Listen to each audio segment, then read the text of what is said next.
Vocês vão mandar os slides depois? Posso mandar.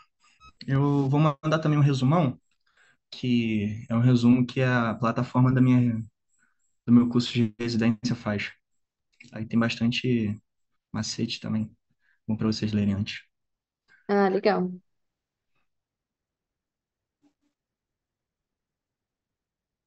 A maioria do que eu peguei aqui é de lá. Acho que todo mundo já entrou, né?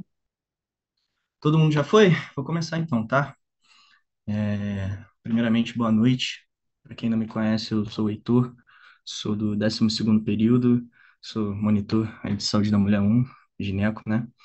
E hoje eu vou estar falando aqui um pouquinho sobre três assuntos que eu acho que estão muito interligados entre si, tá? Então, eu acho que o entendimento de um ele facilita muito o entendimento da outra matéria que vem a seguir, tá? Eu gosto sempre de começar com o ciclo menstrual, porque eu acho que, assim, é o assunto mais importante, né, dessa ginecologia do 7º período, porque ele te faz entender, assim, 80% do que vem adiante, tá? Você entendendo toda a parte endócrina, toda a parte reprodutiva que eu vou falar aqui, facilita muito o seu entendimento ali, principalmente nas partes que eu vou falar, né, de SOP, amenorreias. Então, vamos começar devagar, falando de alguns conceitos básicos, tá? Que a Carol vai abordar melhor adiante, mas vou falar aqui rapidinho do que é um ciclo menstrual normal, tá? São diversos fatores que são analisados, mas começando aqui, a gente analisa a frequência, tá? E como que a gente analisa a frequência? A gente vai medir o intervalo entre os ciclos menstruais, tá? O normal é que o intervalo desses ciclos sejam de 24 a 38 dias, tá? Acima disso, quer dizer que o intervalo entre os ciclos é muito grande. Ou seja, no final do ano, essa mulher vai ter menstruado pouco, tá? Isso a gente chama, tem um termo que é oligoamenorreia, tá? Quando esse intervalo ele é encurtado, né, muitas vezes ali a mulher vai menstruar um mês, duas vezes, tá?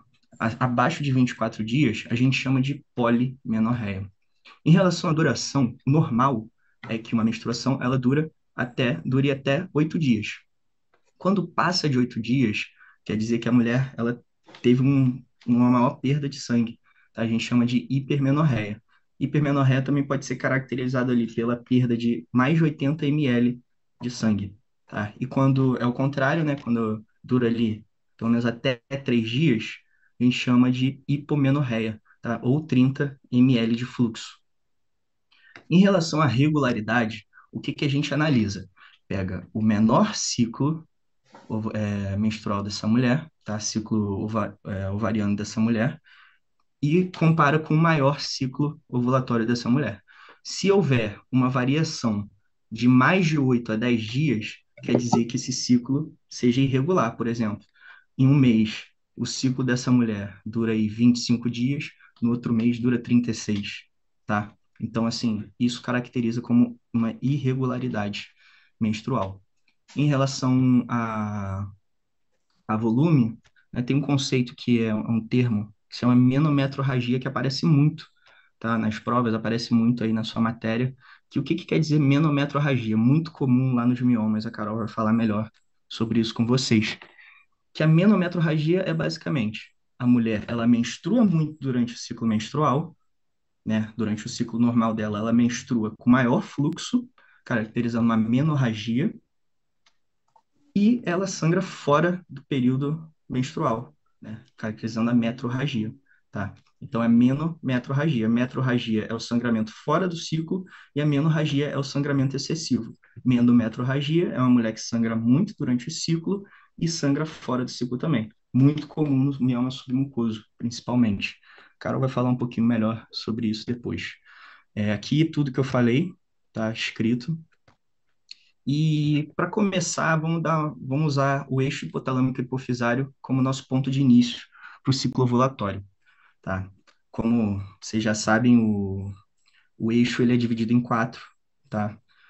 Hipotálamo, hipófise, ovário e útero, e a gente classifica como compartimentos lá nas amenorreias, você vai ver melhor eu falando sobre isso. Mas começando ali pelo hipotálamo, tá? Ele é a parte de cima do nosso eixo e é quem manda no eixo, né? É quem ativa o eixo, é a grande chave, tá? E o hipotálamo, para ele ativar o eixo hipotalâmico, hipofisário, ovariano, ele vai depender do seu padrão de secreção. Tá? Então, não basta o meu hipotálamo estar produzindo e secretando GNRH. Ele tem que ter uma certa frequência, uma certa pulsatilidade para que ele ative esse eixo. Tá? Tanto é que nos primeiros anos de vida da mulher, esse eixo ele vai ser, né, essa secreção ela vai ser contínua. Então, não vai haver ativação desse eixo. A partir da puberdade é que essa secreção ela passa a ser, ela deixa de ser contínua e passa a ser pulsátil. Tá? E o padrão de pulsatilidade, né, ou seja, frequência e amplitude, ela varia durante ali o ciclo, a fase folicular e ovulatória, tá? Para a fase lútea, eu vou explicar isso um pouquinho melhor. Tem um gráfico ali que mostra legal isso. Mas o que vocês precisam entender daqui é que não basta o GNRH estar sendo produzido, porque lá na infância ele é produzido, só que de forma contínua, constante, e secretado de forma constante. Então ele não vai ativar o meu eixo hipotalâmico hipofisário. O que vai ativar o eixo é a pulsatilidade, né? A secreção impulsos do GNRH. Tá? E qualquer coisa que modificar isso, você vai ver melhor lá nas amenorreias, na SOP, qualquer coisa que modificar esse padrão vai modificar tudo abaixo. Tá? Passando ali para o compartimento 3, a gente tem a hipófise anterior, né? A adenohipófise. Aqui no ciclo a gente destaca o FSH e o LH. Tá? O FSH ele vai ter basicamente a função ali de recrutamento folicular, tá? No ciclo ovariano, recrutamento folicular e armazena e maturação folicular, tá? O desenvolvimento dos folículos até a partir ali do folículo pré-antral. Você vai ver que antes disso é meio que uma fase independente, tá? Mas o FSH, a função dele vai ser recrutar os folículos e desenvolver esses folículos. Tá? Enquanto o LH ele é responsável ali pela luteinização das células da granulosa e das células da teca. E você vai ver a importância disso lá na fase lútea, porque vai ver a luteinização das células e essas células vão começar a produzir progesterona. Tá? Mas isso aí a gente vê um pouquinho mais adiante. Além disso, o LH ele é responsável, claro, aquele pico de LH que todo mundo sabe, é responsável pela ovulação, tá? Pela expulsão do óvulo do folículo. Passando ali para o compartimento 2, a gente tem o ovário. E o ovário ele é responsável, né, dentro desse eixo, pela produção de estrogênio e progesterona. Tá? O estrogênio, lógico, além da função dele de produzir ali as características sexuais secundárias da mulher, isso você vai ver que vai ser importante você saber disso lá nas amenorreias, que o estrogênio é ele quem desenvolve as características sexuais secundárias na mulher. Ele vai ser responsável aqui no ciclo pela produção e pelo armazenamento das gonadotrofinas, tá? Gonadotrofinas, FSH e o LH. Tá? Ele vai ser responsável ali pela produção, anota porque isso aí vai chegar um momento ali da fase folicular que vai dar uma embolada e você vai tirar de letra com o que eu estou falando. Que ele está produzindo e armazenando o FSH, enquanto a progesterona é responsável pela liberação dessas gonadotrofinas que estavam sendo produzidas, tá? E o útero, né? A gente vai falar em um segundo momento ali sobre o ciclo uterino, tá? No ciclo menstrual. Primeiro a gente vai falar sobre o ciclo ovariano, tá? Que é toda essa parte ali da foliculogênese, né? Vamos falar um pouquinho das fases, né? Que é dividido em fase folicular, fase ovulatória e fase lútea. Muita gente ali junta a fase folicular com a fase ovulatória, mas vou falar separado que eu acho que fica melhor de entender. Mas para começar aqui, eu sempre gosto de citar a teoria das duas células, duas gonadotrofinas, que eu acho que facilita muito o raciocínio daqui para frente, tá? Você entendendo como é composto o folículo e qual é a função de cada célula do folículo, tá? Então vamos lá. A gente tem o nosso folículo aqui. E em volta do nosso folículo, a parte mais externa do folículo é composta por células chamadas células da teca, tá? E, basicamente, essas células da teca, elas têm muitos receptores de LH, tá? E o que que esses receptores de LH vão estimular? Uma vez estimulados, eles estimulam a produção de andrógenos a partir do colesterol. Ou seja, as células da teca, elas pegam uma molécula de colesterol e transformam em andrógenos, tá? Testosterona, androstenediona. E esse andrógeno ele vai passar ali para o FSH e por meio do estímulo dos receptores de FSH, vai passar para as células da granulosa e por meio dos estímulos dos receptores de FSH, tá? As células da granulosa, elas estão repletas de receptores de FSH, vai haver o estímulo e esses andrógenos vão ser transformados em estradiol por meio da enzima aromatase, tá? Anota aí que eu esqueci de colocar aqui nesse slide, mas o nome da enzima é aromatase. É ela que vai converter o andrógeno produzido lá na teca em estradiol. Tá? Você vai ver que essas células da granulosa, elas, né, expressam esses receptores de FSH, só que em um segundo momento, lá no ciclo na fase ovulatória, você vai ver que esses receptores vão virar de LH. Eu vou te explicar o porquê que isso acontece. Mas, resumindo, então, pensa no em telhado, tá? Telhado é a parte mais externa da minha casa, igual as células da teca, elas estão externamente. Agora pega a telha, T de teca, LH de receptores de LH e A de andrógenos. Cara, se isso funcionar para tua prova, já tá bom, tá? E as células ali da granulosa, elas vão ter receptores de FSH e vão transformar esses andrógenos em estradiol, tá? Aqui está escrito estrona, mas a estrona vai ter uma importância lá na aromatização periférica, tá? A transformação de andrógenos lá no tecido adiposo, que você vai ver melhor lá em SOP, tá? Depois a gente fala melhor sobre isso. É, vamos passar aqui para foliculogênese, tá? Até aqui a gente considera a fase folicular, aqui a fase ovulatória e aqui a fase lútea, tá? E aqui é o desenvolvimento do folículo ao longo do ciclo, né? Começa com o folículo primordial, que vocês lembram lá da embriologia, né?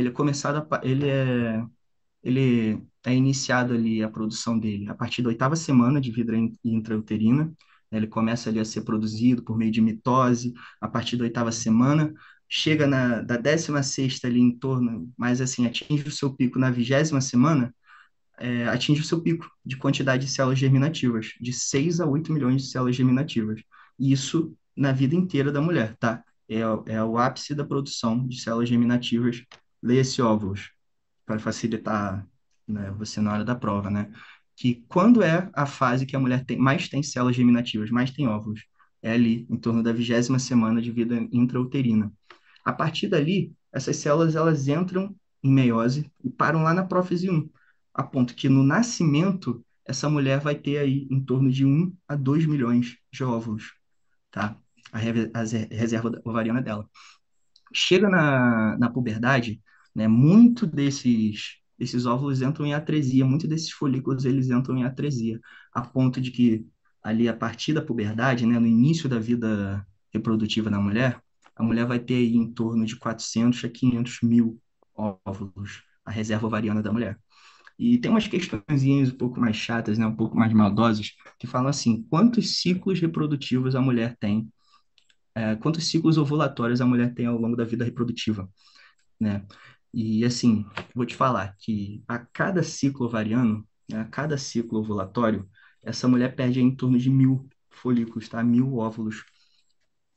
Então, se ela perde a cada ciclo 1.000 óvulos e a gente sabe que a mulher não produz mais células germinativas, quantos ciclos ela vai ter ao longo da vida reprodutiva? De 400 a 500, tá? Então, vamos começar aqui, sem mais delongas. É, Começa no folículo primordial, tá? Que tem as células mais achatadas. Depois passa por. Eu vou passar bem rápido aqui, porque isso aqui não cai muito, não.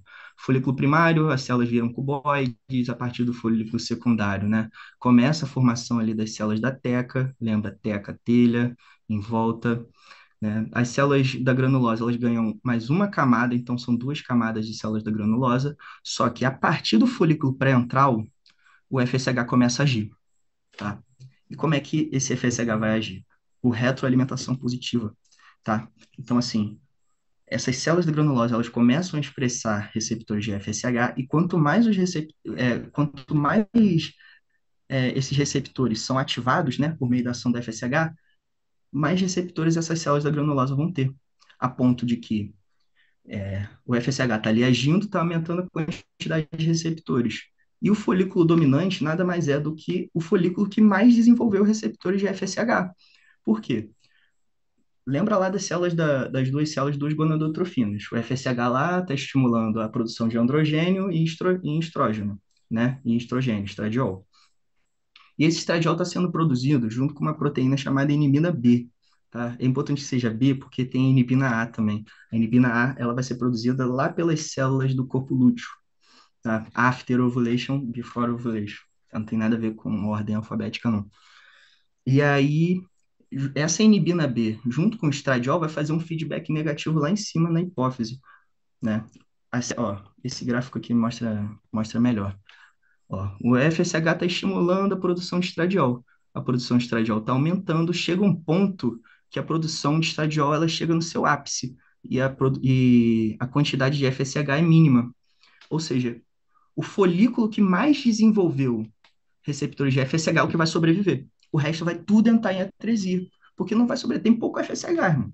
Se você tem pouco receptor, tu não vai sobreviver. Agora, aquele folículo dominante, ele tem muito receptor de FSH, então ele vai funcionar independente da quantidade, tá? E ele vai virar o folículo dominante, todo o resto vai entrar em atresia. E aqui que começa a doideira, tá? Porque aí o estradiol ele começa a fazer um feedback negativo, fala lá para a hipófise, ó, tem muita quantidade de estradiol aqui, não libera mais FSH. Só que lembra que eu te falei que lá no início que o estrogênio é responsável pela produção e armazenamento? Ele está produzindo esse tempo todo, tá? E acontece algo que não tem explicação, tá? Eu só preciso que você guarde essa informação, porque nenhum livro vai te dizer isso. Que chega um certo momento que esse folículo dominante, ele passa, as células da granulose dele passam a expressar receptores de LH, tá? E esses receptores que uma vez só tinha receptor de FSH, vai ter receptor de LH ali. E o que que ele vai fazer? Vai começar a luteinizar as células. E quando essas células elas começam a ser luteinizadas, lembra que a luteína ela estimula a produção da progesterona. E lembra que eu te falei lá no início qual é a função da progesterona? É liberar as gonadotrofinas, tá? Então você vê aqui, ó, tem uma pequena produção de progesterona, só que já é suficiente para liberar as gonadotrofinas que foram produzidas pelo estrogênio. Cara, eu sei que é confuso essa parte, é meio embolado, mas se você entender isso, esse contraponto aqui, que o FSH está estimulando ali a produção de estradiol, só que chega um momento que a produção de estradiol começa a aumentar, e aí o FSH ele vai sofrer um feedback negativo, a ponto de que a quantidade de FSH é tão pouca que só um vai se desenvolver, tá? E a partir daqui, essas células da granulose, uma vez que elas só tinham receptores de FSH, elas passam a ter receptores de LH. Ou seja, elas começam a luteinizar aquelas células ali e produzir progesterona. E o pouquinho de progesterona que produz já faz assim, manda um sinal lá para a hipófise. Ó, libera tudo. E é aqui que acontece o pico de LH e FSH. O pico de FSH ele ocorre um pouquinho antes, tá? Mas o pico de LH dá para ver aqui que ele é muito maior. E, e assim, o que que o LH vai fazer ali em volta do folículo? Vai aumentar a neovascularização, vai aumentar a produção de prostaglandinas, vai aumentar a produção ali de substâncias proteolíticas. E é a partir desses fatores que vai ocorrer a ovulação. Por quê? As substâncias proteolíticas elas vão começar a digerir a parede do folículo, enquanto as prostaglandinas vão contrair em volta do folículo, vão contrair a musculatura lisa, a ponto de fazer uma força, como a parede já está fragilizada, o óvulo vai sair, né? Vai sair ali na direção das fímbrias, as fímbrias vão pegar, captar, jogar nas tubas, e ali vai em direção para ser fertilizado, né? E o que sobrou do folículo vai virar o que a gente chama de corpo lúteo, que essas células elas não param de se luteinizar, tá? Então ali a gente chama de corpo lúteo, a gente entra na fase lútea, tá? A fase lútea basicamente, ela continua a produção ali de estradiol, só que a produção de progesterona, ela tem um pico, tá? E junto com a produção de progesterona tem a inibina A, after ovulation. E são, e são esses hormônios que vão fazer com que a produção lá da hipófise diminua, que a hipófise não volte a funcionar enquanto o corpo lúteo estiver ali. Então, ele vai secretar hormônio. Enquanto ele estiver secretando hormônio, a hipófise não vai funcionar de novo. Por quê? Porque ela quer dar o tempo, né? Ela quer dar o tempo desse óvulo fertilizar. Então, esse ciclo, ele é fixo, ele dura 14 dias. Toda variação no ciclo menstrual da mulher é decorrente da fase ovulatória e da fase folicular. A fase lútea, ela não muda, ela dura 14 dias. Tá, não ocorreu a gravidez, não ocorreu a fertilização. Esse corpo lúteo ele vai regredir, a quantidade de progesterona, estradiol e inibina A vai diminuir. Com isso, vai diminuir o feedback negativo lá em cima e vai ativar de novo o eixo, aumentando a produção de FSH. Ali começa de novo o recrutamento dos folículos, desenvolvimento dos folículos, todo o ciclo de novo, tá? Ficou muita coisa, né? Mas alguém tem alguma dúvida em relação a isso? Acho que não. Não, então vamos passar. Tá? Aqui é interessante porque mostra a variação, tá vendo? A variação do gene, da secreção de GNRH durante o ciclo ovulatório. Você vê aqui que na fase lútea são secreções com menor frequência.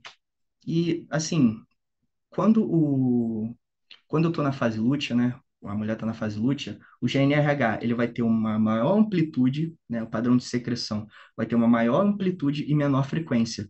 Lembra que lútea termina com A de amplitude, menor frequência. Enquanto fase folicular, lembra, começa com F, frequência. Então vai ter menor amplitude e maior frequência, tá? F de frequência, A de amplitude. Outro, outra dica meio besta, mas se te ajudar, tá bom. Aqui é mais ou menos o tempo em o que o tempo entre as secreções hormonais e a ovulação, tá? Eu botei só o que para mim é o mais importante aqui, tá? Que é o tempo entre a elevação, o início da elevação do LH, que dura entre 24 a 36 horas, o início da elevação do LH e também o pico, o tempo entre o pico de LH e a ovulação. Esse é o mais importante, esse você tem que saber, nem que você não saiba os outros. Só que esse aqui é o mais cobrado, tá? O tempo entre o pico de LH e a ovulação, que é de 10 a 12 horas, desculpa. E aqui embaixo também o tempo entre o pico de estradiol, que é de 14 a 24, e o entre o pico de estradiol e o pico de LH, que é de 12 a 24 horas, e o pico de estradiol e a ovulação, que é de 24 a 36. Só que o mais importante são esses dois primeiros aqui, tá? Eu acredito muito que se cair esse tema, né, de tempo, vai cair esses dois aqui. Aqui é como se fosse um gráficozinho, né, falando sobre isso que eu acabei de falar. Agora, a gente terminou agora o ciclo ovariano, né? O que que acontece lá no ovário durante o ciclo menstrual. Agora, o ciclo uterino, que assim, os dois acontecem ao mesmo tempo, tá? É bom deixar claro, um não se dissocia do outro.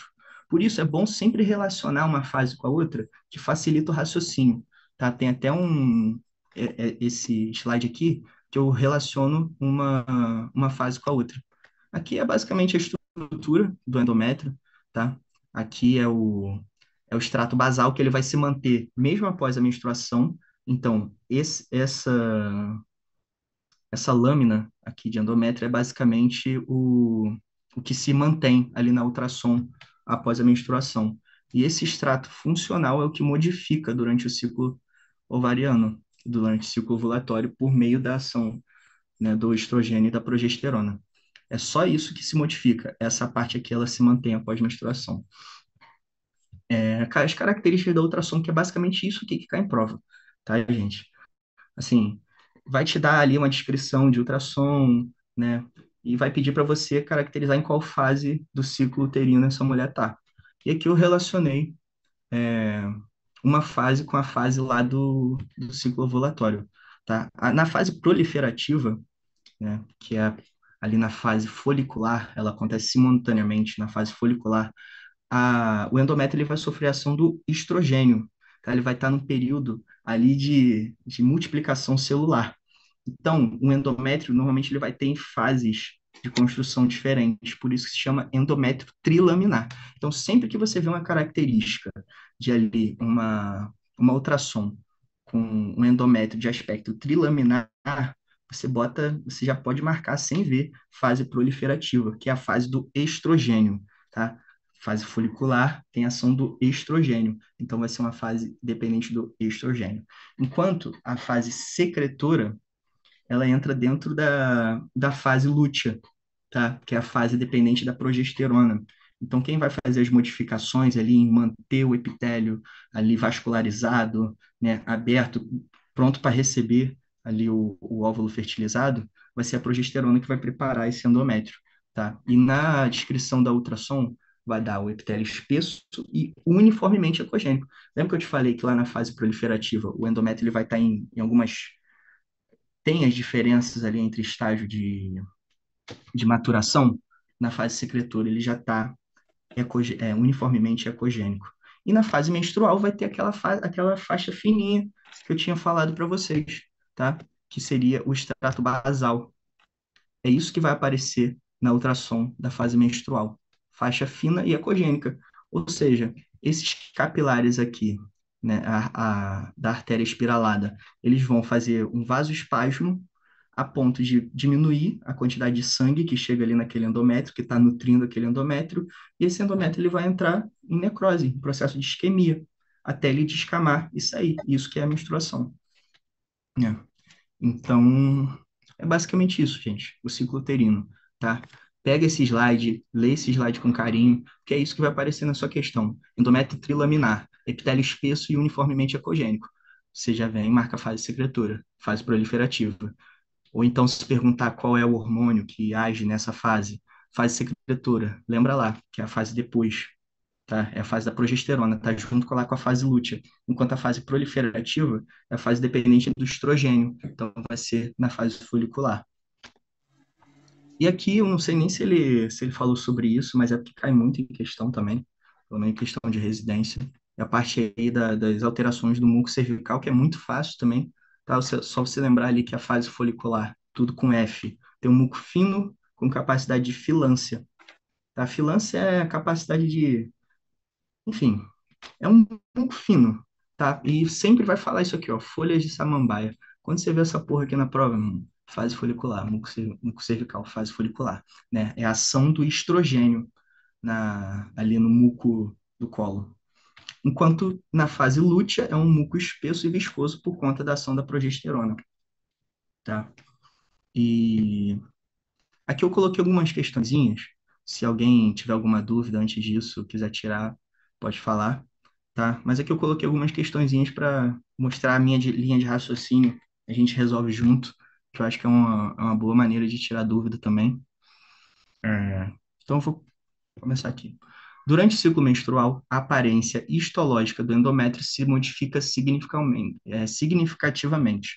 Ao longo da primeira metade do ciclo, o endométrio prolifera e torna-se mais espesso, sendo este efeito decorrente da ação do hormônio. Tipo assim, pensa, ao longo da primeira metade do ciclo. Qual é a primeira metade do ciclo? Fase folicular, tá? E, né, o ciclo uterino, fase proliferativa. Quem que age na fase folicular? É a progesterona? Não, a progesterona é lá da fase lútea, né, da fase secretora. Então, o endométrio está proliferando, está na fase folicular. Quem vai agir? Progesterona? Não. O LH? O LH age no endométrio? Não. O GnRH? Não. Então, resposta estradiol. Você viu? Endométrio proliferativo primeira metade do ciclo. Aí você pensa, fase folicular. Tá? Fase folicular, quem está agindo é o estrogênio. Provavelmente a resposta será estradiol. No mecanismo da esteroidogênese ovariana, a conversão de androstenediona em estradiol ocorre na. Aí você lembra lá daquela teoria que eu te falei, da estrutura do folículo. Lembra da telha? Telha, né? Células da teca estão mais externas. E o que que ela, por meio da influência de quem? Do LH transforma o quê? Colesterol e andrógeno, tá? Então, ele está querendo aqui a segunda fase, que é lá nas células da granulosa. Lembra? Que por meio do estímulo do FSH vai transformar o andrógeno em estradiol, por meio da aromatase. Então, onde é que ocorre isso? É isso que ele está querendo dizer. Teca interna induzida pelo LH? Não. O que que é produzido lá na teca? Andrógeno. Teca externa induzida pelo FSH? Gente, células da teca têm receptor de FSH? Não, falei que nas células da teca são receptores de LH. Zona pelúcida, esquece essa porra, isso aqui é resposta. B. Granulosa induzida pelo FSH, tá? Vamos ver outra aqui. Aqui é mais ou menos falando da relação do tempo com a ovulação, né? Tempo dos picos de hormônio durante o ciclo ovulatório. Mas vamos lá. Conhecer a relação temporal da ovulação com os hormônios é fundamental para entender o processo blá, blá, blá, blá. Mas também blá, blá, blá. A esse respeito, assinale a alternativa correta. Vamos começar de baixo para cima. Quando se acompanha curva térmica basal, o pico de FSH determina uma elevação da temperatura que persiste até a menstruação. Não, gente, isso aqui eu não falei para vocês, porque eu acho que isso aqui não cai, não vi nos slides lá de Miguel, tá? Mas isso aqui, enfim, isso aqui tá errado. Passando para o D. O corpo lúteo só se formará e será visibilizado a ultrassonografia se houver a fecundação do óvulo. Não, você lembra? Que é a partir da ovulação que se forma o corpo lúteo, independente da fertilização ou não, da fecundação ou não. Então, essa aqui está errada. O pico de FSH e LH está associado temporalmente com o aumento dos níveis de estradiol, ocorrendo concomitantemente? Não, né, gente? O pico de FSH-LH, ele tá ligado lá na progesterona, lembra que eu te falei? O estradiol, ele vai produzir, vai estimular a produção e armazenamento lá na hipófise. Só que quem manda liberar é o LH. É o LH que dá o comando para haver o pico de LH e o FSH. Então, não, essa aqui tá errada, né? A ovulação ocorre 24 a 36 horas após o pico de estradiol e 10 a 12 após o pico de LH. A gente tem a resposta certa. Letra A, conceito certinho que está lá na tabela, depois você dá uma lida lá. Enfim, uma das principais ações do FSH sobre as células da granulose para a produção de estrogênio é induzir a atividade da enzima, o nome da enzima que eu te falei lá, nas células, na, na teoria das células das gonadotrofinas. Qual é o nome? Aromatase. Decoreba, mas você vai acertar a questão. Eu estou te falando 1000 vezes, você não vai esquecer. E aqui acabou o ciclo menstrual. Tá? Eu sei que é um assunto denso, um pouquinho chato de entender, mas eu vou passar o slide para quem quiser, vou passar